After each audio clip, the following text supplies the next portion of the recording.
ভারতের হেলিকপ্টারে এবার আরাবলি ইঞ্জিন। ফরাসি সংস্থা সাফরানের সঙ্গে বড় চুক্তি হ্যালের।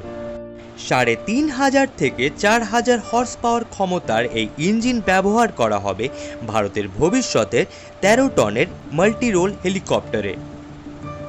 পাশাপাশি নৌবাহিনীর জন্য তৈরি ডেক বেস মাল্টিরোল হেলিকপ্টারেও বসানো হবে এই ইঞ্জিন। সবচেয়ে বড় বিষয় হলো শুধু ইঞ্জিন কেনা নয়, এবার ডিজাইন, ডেভেলপমেন্ট থেকে শুরু করে উৎপাদন ও রক্ষণাবেক্ষণ সব ক্ষেত্রেই ভারত ফ্রান্স যৌথভাবে কাজ করবে।